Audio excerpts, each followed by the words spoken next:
Hey guys, it's Tegan here in Corte Jimenez, Costa Rica, out to lunch. Today we got a question from a community. It says, Person A and Person B are having a disagreement. Person B is unable to adequately comprehend the driving force of Person A's standpoint due to the distractions of their own standpoint. This disagreement escalates and Person A removes himself from the situation and possibly the community in reaction to feeling unheard, powerless, or alienated. Perhaps one or both persons involved go on to involve someone else in the unsettled disagreement. Only at this point, when someone has left or involved others, does the disagreement come to the awareness of others. How do you handle or not handle this? Let it be, intervene, and at what point does it become a concern for the community? How does your community respond to this common human occurrence? And this is such a wonderful question.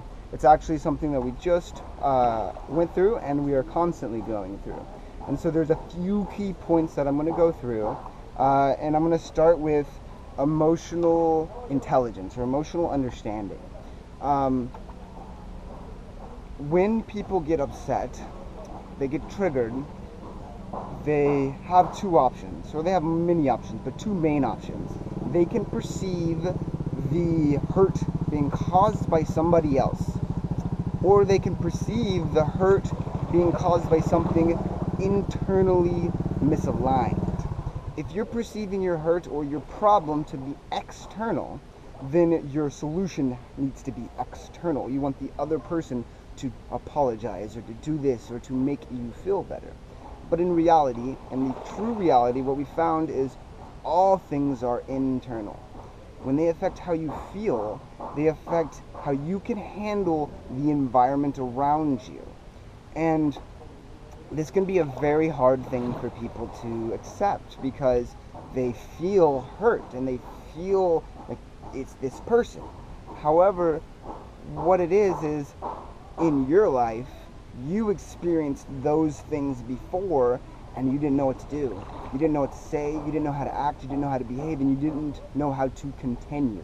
And because of that lack of sureness, that lack of confidence, you developed a block or a distance from that interaction. So now when this new person comes along and they're acting in that similar way, it brings in you all the past feelings of uncertainty.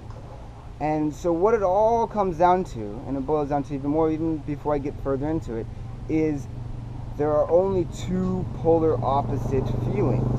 There is love, and there is fear.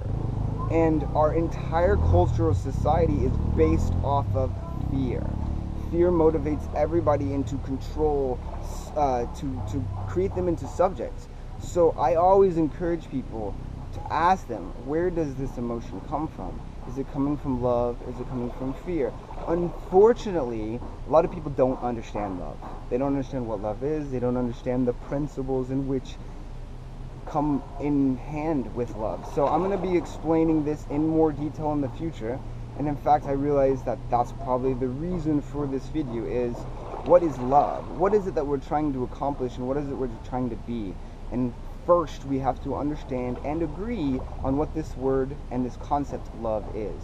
So to get further into the questions, what do I do? Well, the key is boundaries. What boundary level can your community accept that they're all comfortable with exposing themselves to? So some people in our community, they have arguments. They get upset, and when people get upset, they say hurtful things, they say mean things. Some people are super sensitive, and that's really hard for them to get over. However, it comes down to, what are you willing to take? What are you willing to accept from the other person and able to offer them a transformational experience, the opportunity to change? Because if you're not accepting their presence, then you're not offering them any position or chance to change. So it comes down to all those internal things too. Why did that make me feel like that? Why do I feel alienated? Why do I feel unheard?